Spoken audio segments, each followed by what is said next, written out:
Radio City.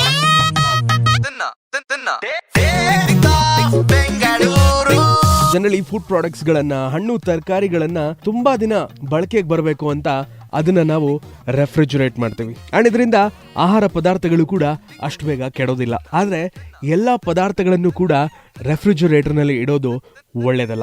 ಯಾಕಂದ್ರೆ ಇದು ನಿಮ್ಮ ಆರೋಗ್ಯದ ಮೇಲೆ ಪರಿಣಾಮ ಬೀರತ್ತೆ. ಅಂತಹ ಮುಖ್ಯವಾದಂತಹ ಪದಾರ್ಥಗಳಲ್ಲಿ ಮಾವಿನ ಹಣ್ಣು ಹಾಗೂ ಕಲ್ಲಂಗಡಿ ಹಣ್ಣು ಟಾಪ್ ಅಲ್ಲಿ ಇರತ್ತೆ. ಈ ಎರಡು ಫ್ರೂಟ್ಸ್ ಗಳನ್ನ ಯಾವತ್ತು ನೀವು ರೆಫ್ರಿಜರೇಟ್ ಮಾಡಬಾರ್ದು. ಯಾಕೆ ಗೊತ್ತಾ? ನಾನ್ ಹೇಳೋದನ್ನ ಕೇಳಿ. ಕಲ್ಲಂಗಡಿ ಹಣ್ಣು ಮತ್ತು ಮಾವಿನ ಹಣ್ಣಿನ ಜನ ಸಾಮಾನ್ಯವಾಗಿ ಕ್ಲೀನ್ ಮಾಡಿ ರೆಫ್ರಿಜರೇಟರ್ ನಲ್ಲಿ ಇಡ್ತಾರೆ. ಆದ್ರೆ ಇದರಿಂದ ಹಣ್ಣಿನ ರುಚಿ ಮೇಲೆ ಪ್ರಭಾವ ಬೀರುತ್ತೆ ಅಂತ ಅವ್ರಿಗೆ ಗೊತ್ತಾಗೋದೇ ಇಲ್ಲ. ಮುಖ್ಯವಾಗಿ ಕಲ್ಲಂಗಡಿ ಹಣ್ಣನ್ನ ಕಟ್ ಮಾಡದೆ ಯಾವತ್ತೂ ಫ್ರಿಡ್ಜ್ ಅಲ್ಲಿ ಇಡಬಾರ್ದು. ಕಲ್ಲಂಗಡಿ ಹಣ್ಣನ್ನ ಕಟ್ ಮಾಡದೆ ಫ್ರಿಡ್ಜ್ ಅಲ್ಲಿ ಇಡೋದ್ರಿಂದ ಅದರ ಸೆಲ್ ಡ್ಯಾಮೇಜ್ ಆಗತ್ತೆ.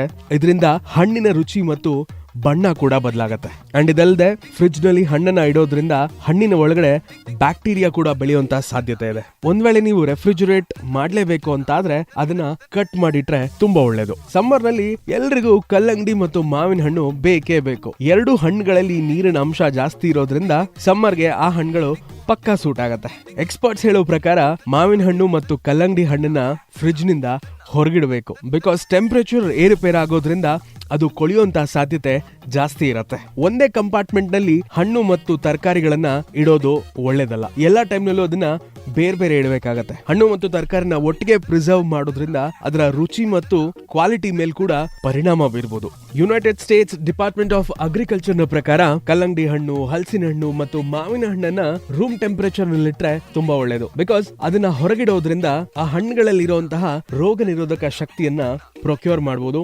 ಅಂಡ್ ಇದರಿಂದ ನಮ್ಮ ಬಾಡಿಗೂ ಕೂಡ ತುಂಬಾ ಹೆಲ್ಪ್ ಆಗತ್ತೆ.